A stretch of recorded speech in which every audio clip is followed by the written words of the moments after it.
สบายดีพี่น้องกับทักทายสบายดีสวัสดีFCทุกคนเด้อเนาะ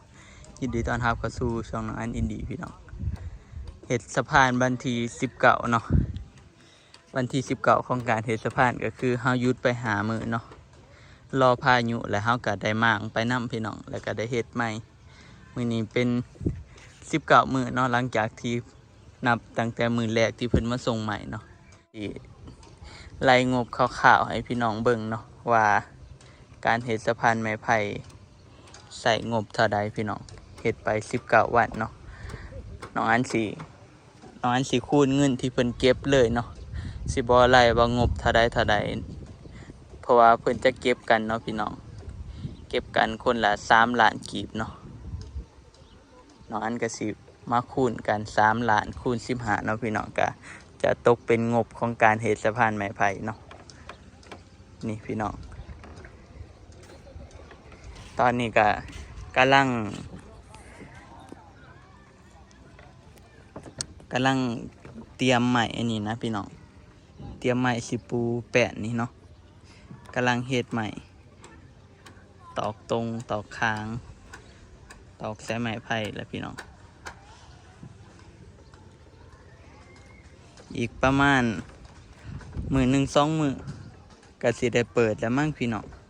มื้อแรกนี่ก็สิบ่ได้หลายเติบบ่เนาะตอกแป้นบ่ยากปานใดหรอกพี่น้องตอกแป้นนี่เฮามีแต่ตอกอันนี้มันไปก่อนมื้อแรกคือสิได้ตอก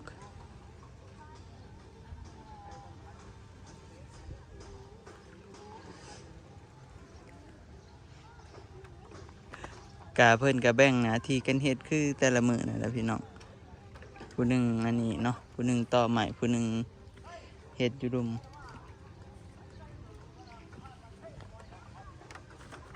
ป้าที่โต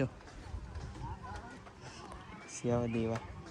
แต่ยานโทรศัพท์ตกน้ำได้คันตกพี่น้องอันนี้ก็จ่ายใหม่เพิ่มพี่น้องcó mà chạy đấy rồi ke phải vụn qua lại đấy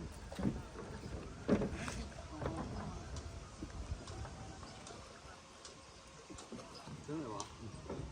ke không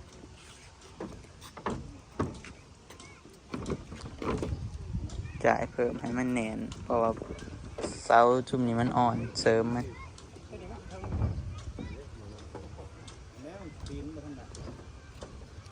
น ซาใบไม้เดี๋ยวมันจะอยู่มันจะซื้อกับตีเนี่ยเจ้าให้เอาตีนมาผีนบ่เนี่ยใช่นี่แต่ว่าใช่บางตีนมันหันมาซื้อเขาข่อยตรงนี้ก็ตั้งหลักได้แล้วบ่จัก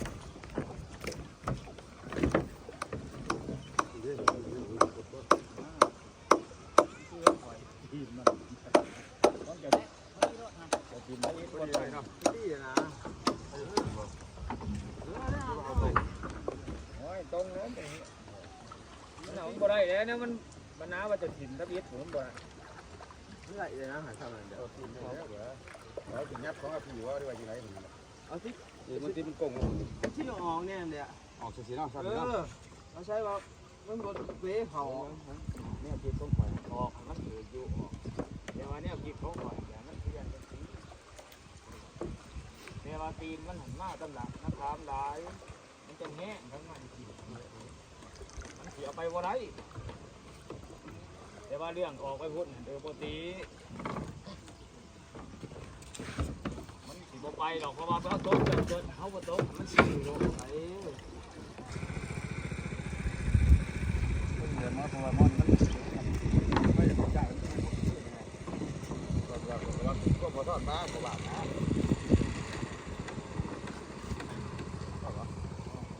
จ่ายมาทีแล้วจะทีมันยันใช่ไหม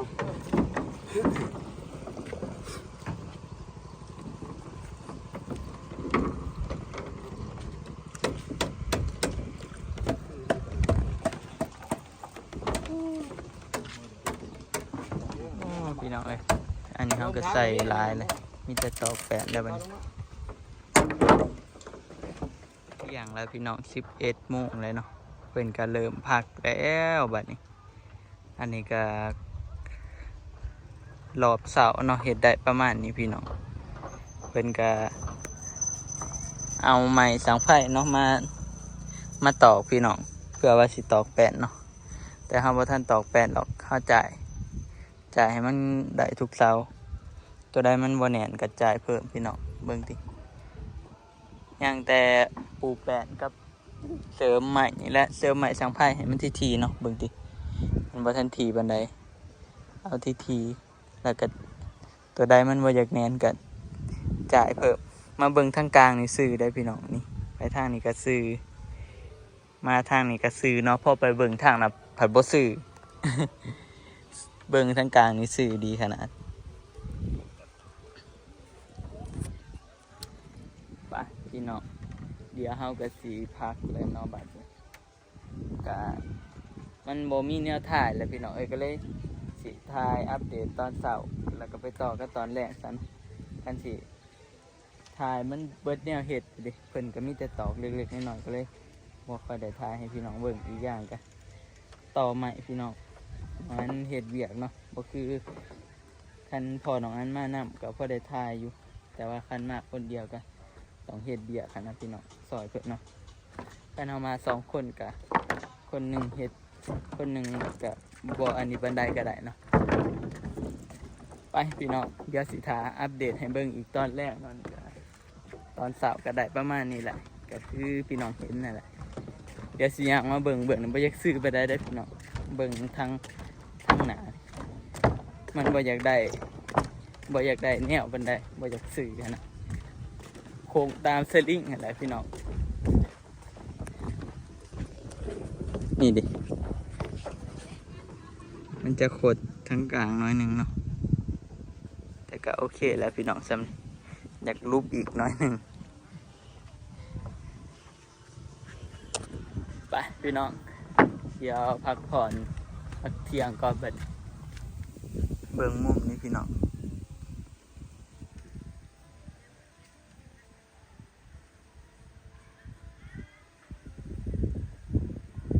เหลือจักหน่อยเนาะเหลือแต่ปูแป้นคือว่านั่นแหละก็แล้วตอนแรกพี่น้องมาเฮ็ดต่ออยากเสียบ่อนนี้เนาะมันเลิกแต่เฮาบ่มีใหม่ยาวเอาตอนแรกนี่บ่อนนี้มันอยากลุกลงนี่เห็นบ่เฮาจ่ายบักหลายๆมันนึงพี่น้องมันอยากลุกจะหน่อยมันอยากเอ็นลงแต่ว่าเรื่องแหนนอยู่ดอกพี่น้องจ่ายไปเท่าไร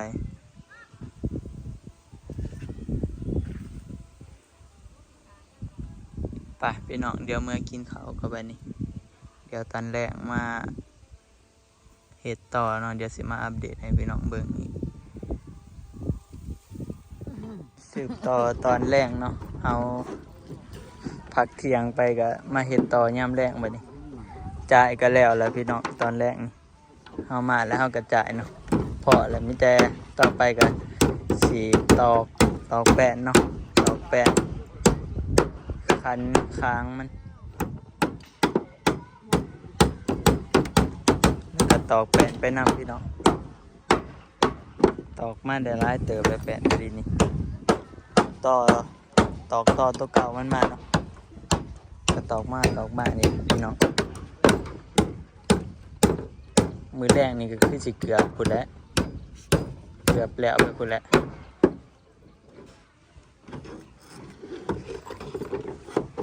แดดขนาดพี่น้องแรงมากแดดกะขนาด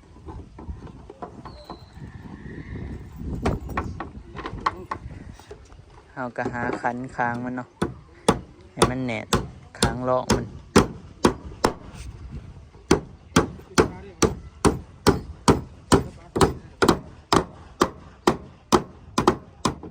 พี่น้องเดี๋ยวสิพาเบิ่งบรรยากาศตอกเห็ดครัวเนาะยามแดดโอ้พี่น้องเอ้ยตอนนี้กำลังซอยกันตอกแป้นมาเนาะยายใหม่แล้วก็ตอกแป้นแดดบดพี่น้องมันเข่าก่อนเมฆก็เลยนั่งถ่ายคลิปกันจะหน่อยซะป้าพี่น้องไก่สิแล้วเลยไก่ สิแล้วสะพานไม้ไผ่ข้ามหมู่บ้านเนาะนี่ฟังนี่พี่น้อง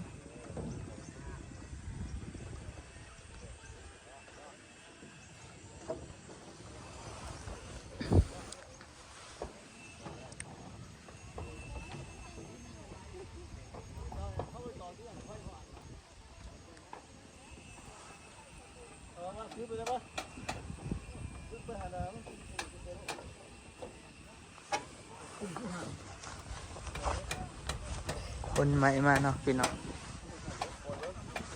คนมาใส่นี่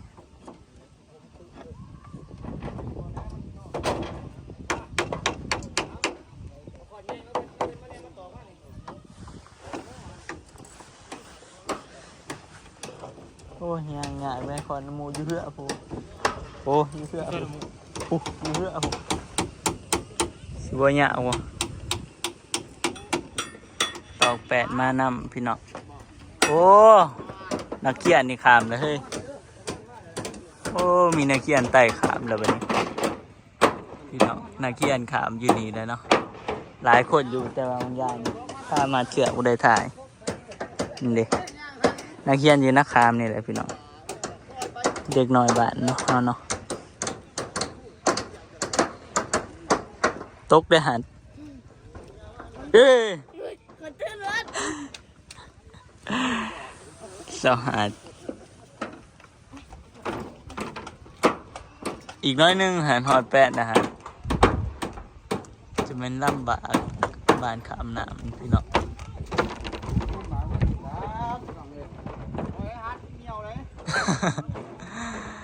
โอ้พี่น้องเอ้ย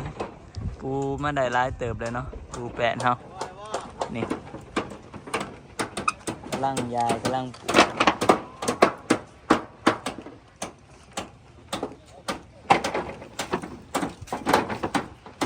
พี่อาร์มคันไปเด้อคันแล้วละซุ่มคันทั้งหนาผมถ้ากามันก็มาตั้งแต่วันไหนเด้อตัวนี้มันห่างมาอยู่มาได้นี่มาสแกนตัวฟ้าไง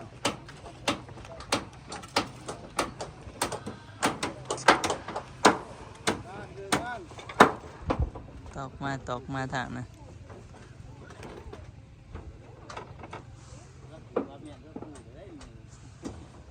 ถ้าเบิ่งมือแรงสิหอดใจพี่เนาะนี่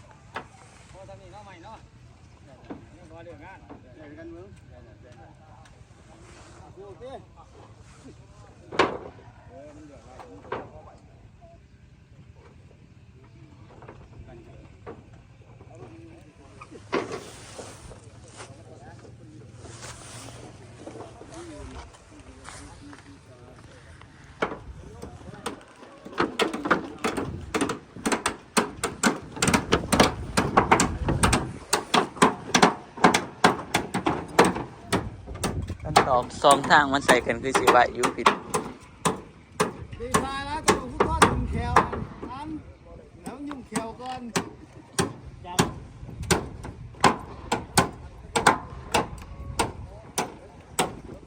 นี่เป็นก้อน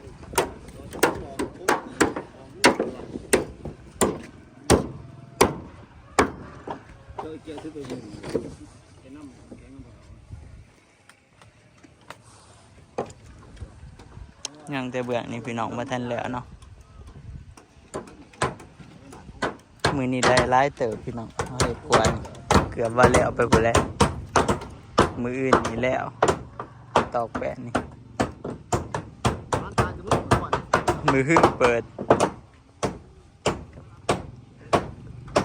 น้ำเนาะมือหื้อเปิดเนาะเยื่อมืออื่นครับเปิดเดี๋ยวตอนเพศเปิดตอนแรกเที่ยวเลย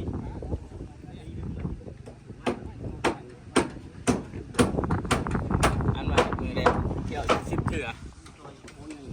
กูว่ามึงในอาโมเป็นกูหรอกมึงในสิเที่ยว10 เถื่อ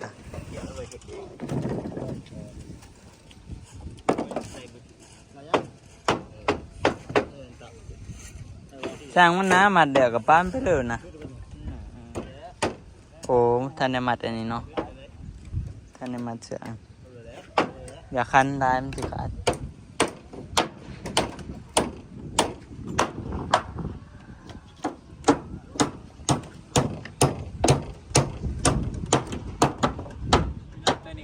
กันผักเลยเนาะพี่น้องเฮ็ดครัวกะค่ำเลยเดี๋ยวสิพามาเบิ่งว่าครัวเฮ็ดได้หอดใจเนาะ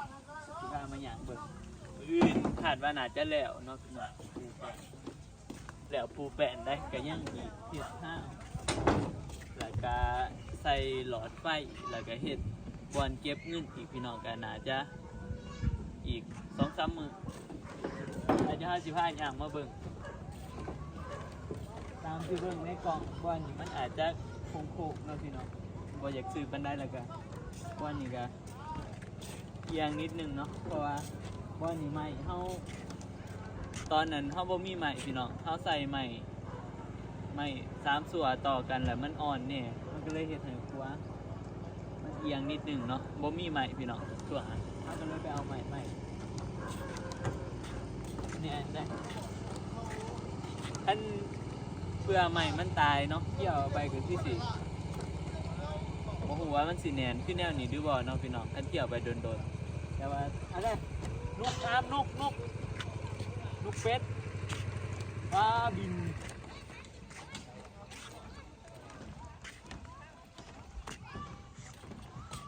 บ่อนี่อยากเงี้ยงน้อยหนึ่งพี่น้อง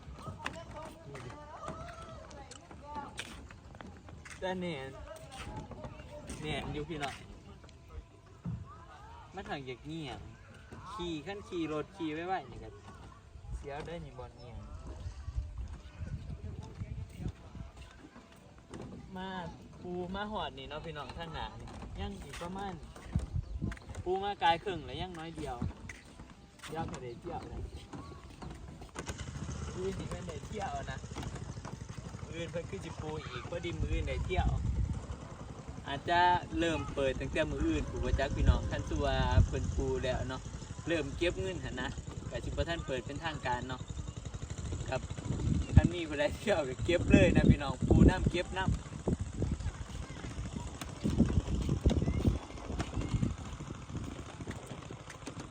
เหลือประมาณบ่ถึงครึ่งนะพี่น้องเหลือประมาณบ่ถึงครึ่งกันแล้วแหละอื่นขึ้นจิปูแล้วบ่ยากดอกปูแป้น